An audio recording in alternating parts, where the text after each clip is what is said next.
Niché entre le lac du Bourget et le plateau du Revard, le territoire d'Aix-les-Bains est le nouveau temple des sports de pleine nature. Rangez vos bonnets de bain, sortez vos mollets d'acier, la ville thermale se met au vélo trial.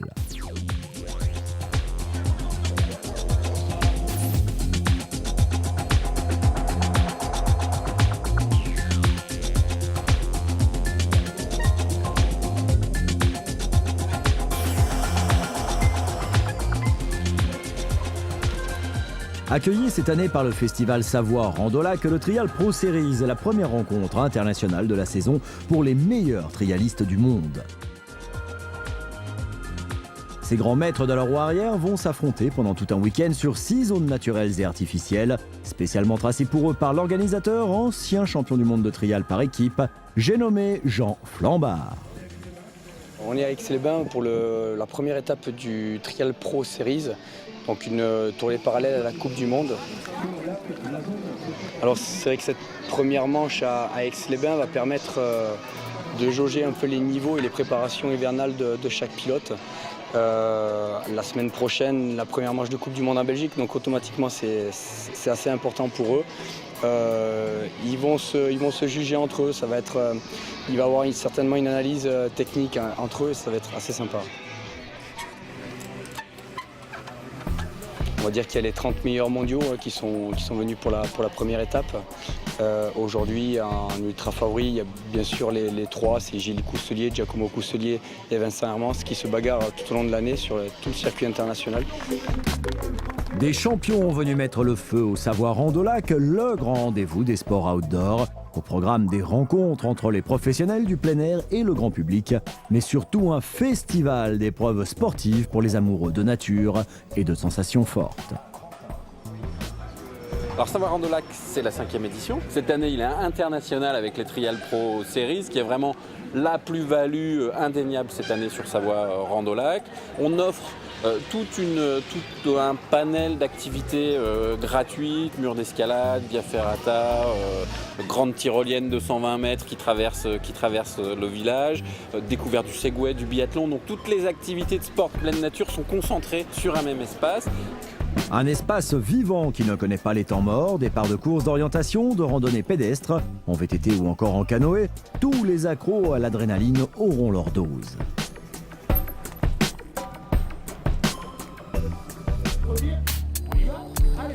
C'est parti pour les qualifications du Trial Pro Series avec des surprises qui vont vite changer la donne. Grosse déception tout d'abord pour Giacomo Cousselier qui se blesse au genou et doit rendre les armes. De son côté, Vincent Hermans nous annonce la nouvelle de la saison. C'est pour moi la première compétition internationale que je fais en 20 pouces. Donc essayer de prendre mes marques et voilà, et d'essayer vraiment de m'améliorer dans un contexte vraiment de compétition. Ça fait moins d'un mois que je suis passé sur le 20 pouces. Donc c'est un peu un baptême du feu. Je me retrouve là ce matin pour des qualifs a priori sans enjeu, avoir super la pression et tout.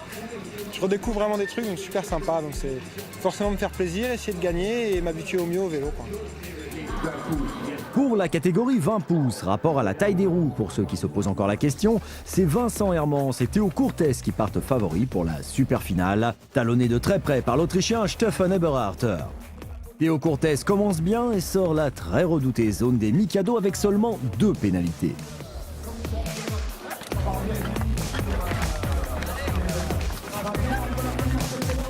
Vincent Hermans, lui, a un peu plus de mal à répartir son poids et à trouver l'équilibre sur les 2 petits centimètres de contact entre la roue et la poutre. Ah, et c'est la chute. Sur le château de cartes, c'est Théo Courtès qui s'effondre. Rappelons qu'en trial, poser les 2 pieds au sol coûte 5 points de pénalité et sonne le passage immédiat à la zone suivante. Vincent Hermans commence à monter en puissance et sort cette zone avec seulement 1 pénalité.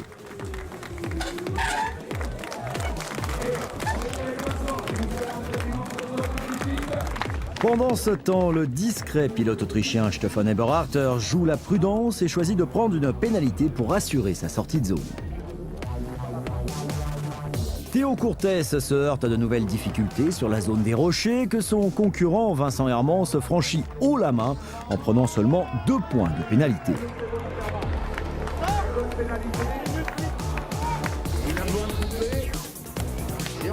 L'ancien champion du monde de 26 pouces retrouve toutes ses sensations et remporte la tête du classement en 20 pouces. C'est sûr que c'est pas la place que j'aurais aimé faire quand même, mais Vincent a super bien roulé, Stéphane a bien assuré sa compétition, il a tout donné. Et voilà, bon, comme je disais, j'ai joué, j'ai perdu, quoi, tant pis. J'avoue que je suis vraiment content de cette seconde place parce que je m'attendais à des concurrents bien plus forts que moi. J'ai donné le meilleur de moi-même pour la super finale. Donc je suis totalement satisfait de cette seconde place. J'ai vraiment pris énormément de plaisir, plus que peut-être les années passées, parce que c'est tout nouveau pour moi.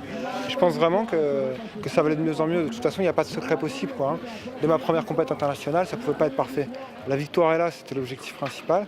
Et puis voilà, donc c'est une super satisfaction.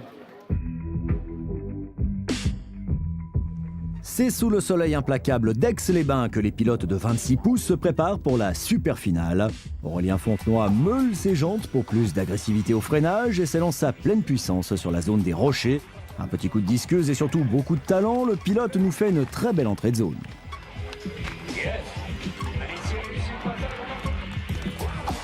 Mais le dernier obstacle ne pardonne pas. Fontenoy prend 5 points de pénalité sur cette zone. Courageux, le jeune grenoblois ne lâche rien et les fameux Mikado semblent se laisser dompter.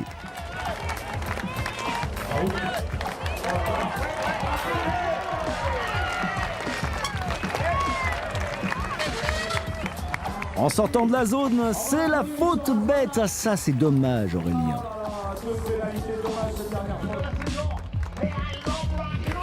C'est à Guillaume Dunant d'aller se mesurer à la rocaille de la zone 1 avec force et détermination.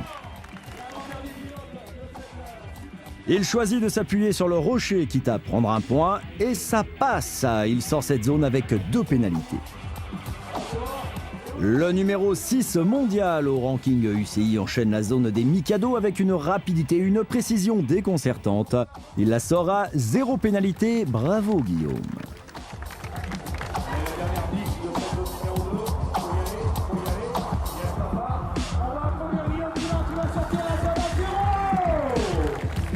Une mauvaise carte dans le jeu et on est obligé de se coucher. C'est ce que subit notre grenoblois Aurélien Fontenoy, qui accumule les zones à 5 pénalités et voit s'éloigner la tête du classement.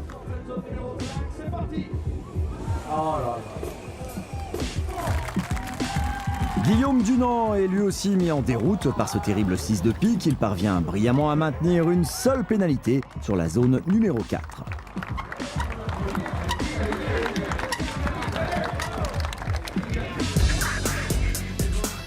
Ce dernier module lui sera fatal, comme pour la quasi-totalité des pilotes d'ailleurs, qui remercie au passage notre ami traceur Jean Flambard. Aurélien Fontenoy se rattrape sur la dernière zone. Il atteint sans encombre le sommet du module à plus de 3,80 m et avec une seule pénalité, s'il vous plaît.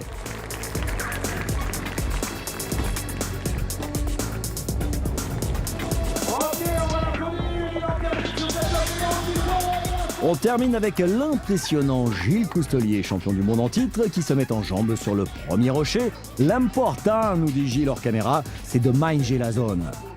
Qu'à cela ne tienne, il n'en fera qu'une bouchée. Regardez, c'est un véritable festin.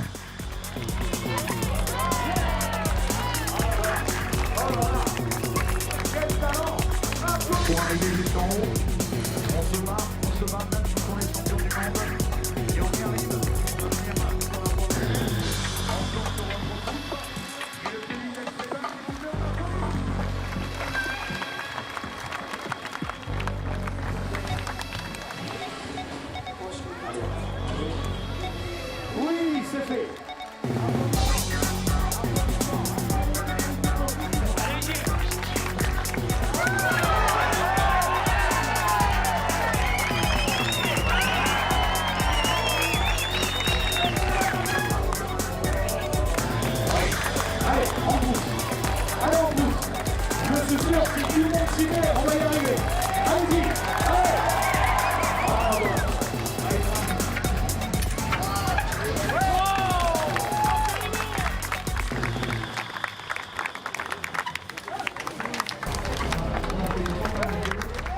Le module fatal des bus multicolores, c'est du tranquille pour Gilles Coustelier qui continue de franchir les zones avec une agilité incroyable et une maîtrise acérée de son vélo.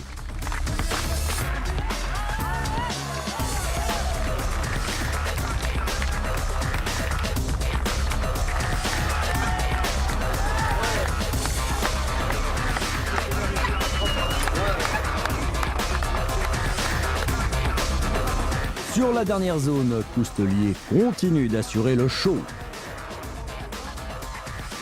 Et hop, roue avant, roue arrière. Le pilote de Martigues atteint aisément le haut de la fontaine, comme celui du classement.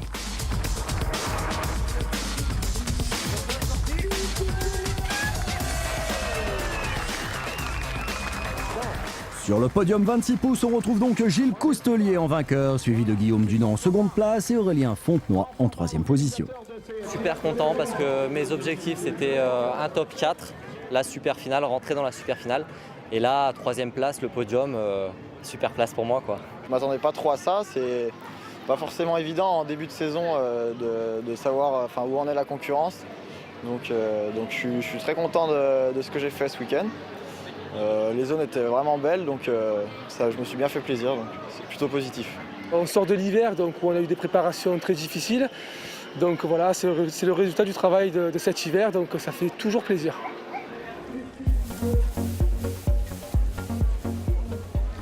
On a la chance que le trial soit très spectaculaire. On est vraiment sur un sport spectacle, malheureusement faiblement médiatisé, mais on grimpe petit à petit. On espère un jour être un sport olympique, ça c'est vraiment l'objectif. Mais à travers des belles épreuves comme ça, internationales, on fait venir une dizaine de nations. Je pense qu'on fait quand même connaître aux plus nombreux la discipline et ça on en est vraiment très fiers.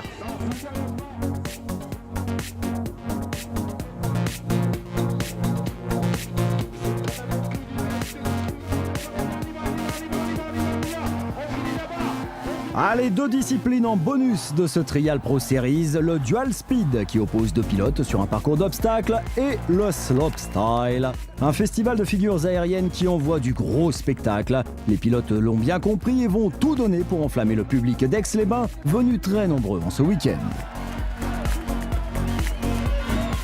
Et bonne nouvelle, ce n'est qu'un avant-goût, puisque Jean Flambard nous confie hors caméra que le Slopestyle sera à l'honneur l'an prochain, avec les meilleurs mondiaux en compétition.